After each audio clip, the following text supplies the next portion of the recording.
یہ کہانی ایک ایسے صابر انسان کی جس کی صبر آپ کی ایمان کو تازہ کر دے۔ اور جیسا کہ آپ کو معلوم ہے کہ رمضان کا مہینہ چل رہا ہے اور آخر میں رمضان اور صبر پر کچھ ہدایات اور احادیث مبارکہ بھی پیش کریں گے۔ یہ قصہ ہے ایک ایسی بستی کا جہاں پہاڑوں کے اوٹ سے سورج دیر سے نکلتا تھا، مگر وہاں کے رہنے والوں کی قسمت کی تاریکی اس سے بھی زیادہ گہری تھی۔ اسی بستی کے ایک کچے مکان میں حارث نامی لکڑہارا رہتا تھا۔ حارث کی کل کائنات ایک کلہاڑی، اس کی صابر بیوی اور 2 معصوم بچے تھے۔ حارث کی زندگی کا ہر دن ایک نیا امتحان تھا۔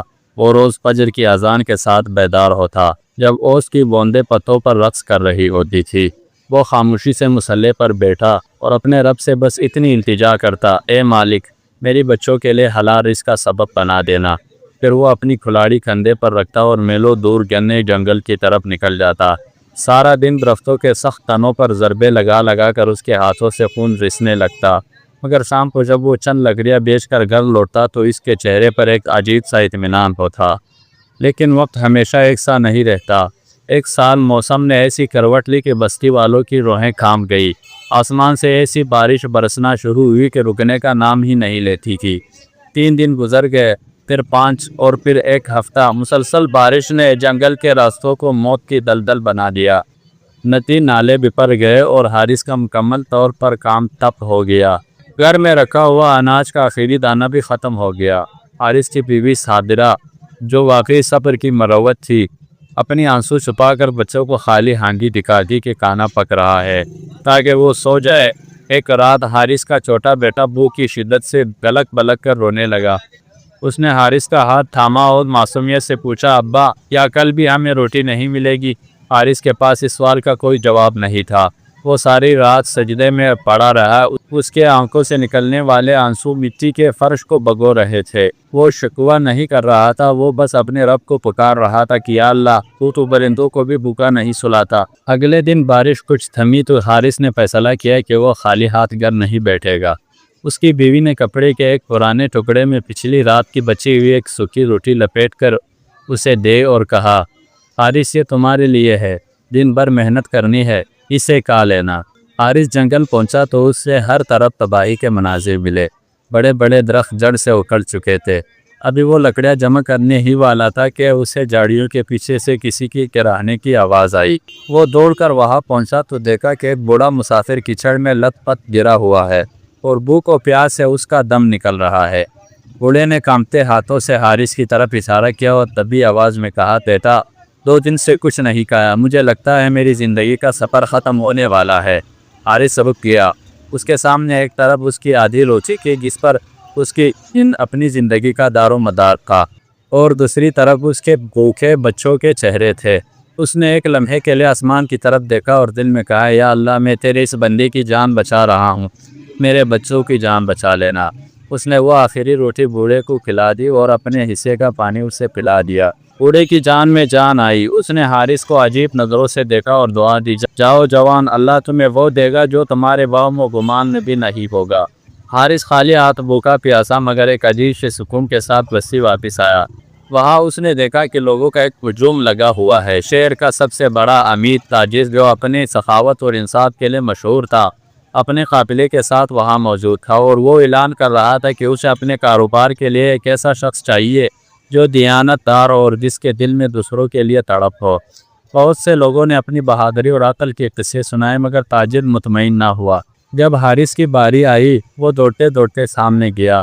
جیسے ہی اس نے تاجر کا چہرہ دیکھا، اس کی چیخ نکلتے نکلتے رہ گئی۔ یہ وہی بوڑھا مسافر تھا جو اس نے جنگل میں اپنی آخری روٹی دی تھی۔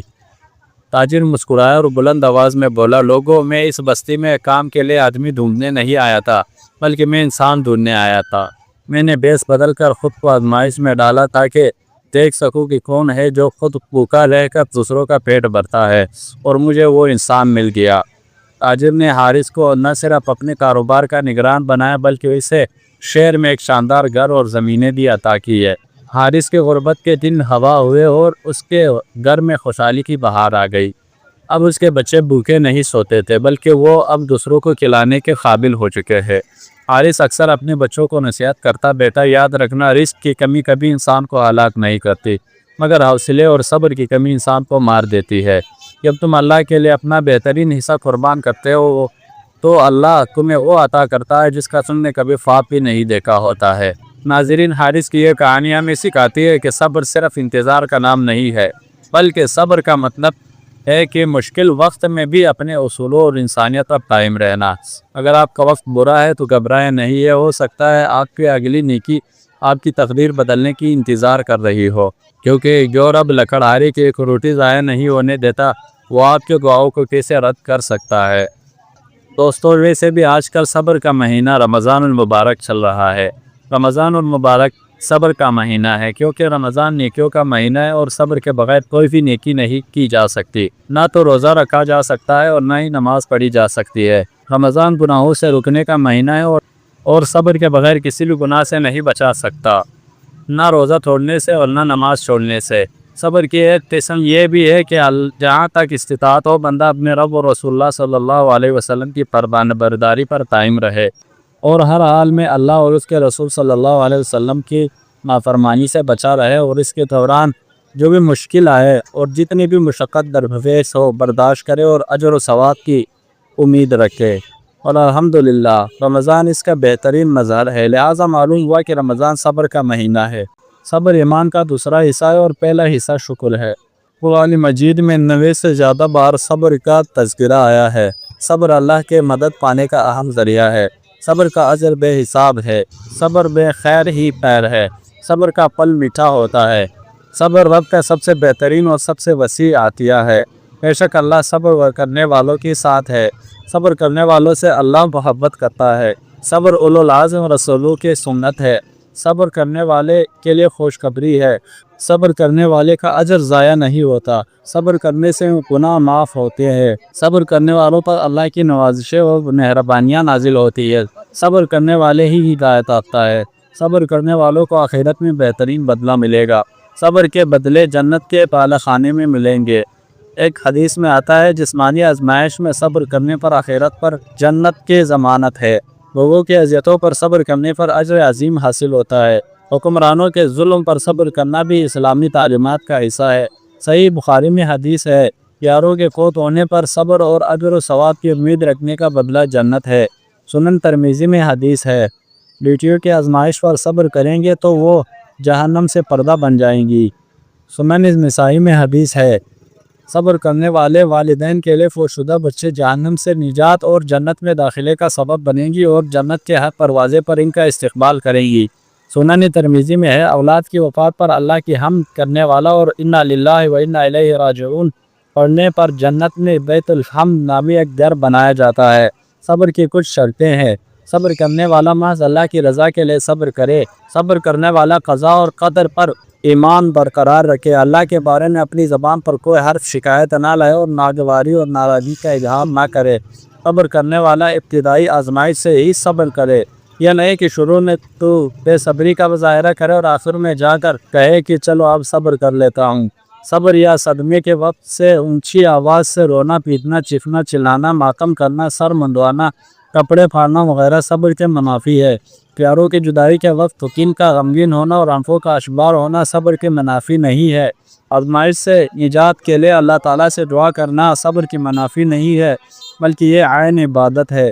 آزمائش سے نکلنے کے لیے جائز اسباب اور تدبیریں اختیار کرنا بھی صبر کے منافی نہیں ہے، بلکہ یہ عمل مطلوب ہے۔ صبر کے بارے میں حضرت ایوب، حضرت ابراہیم، حضرت اسماعیل، حضرت ادریس، حضرت ذوالکفل، حضرت یعقوب، حضرت یوسف اور نبی رحمت محمد صلی اللہ علیہ وسلم کی مبارک سیرتوں کو مطالعہ کرے۔ اللہ ہم سب کو صبر کی توفیق دے، آمین۔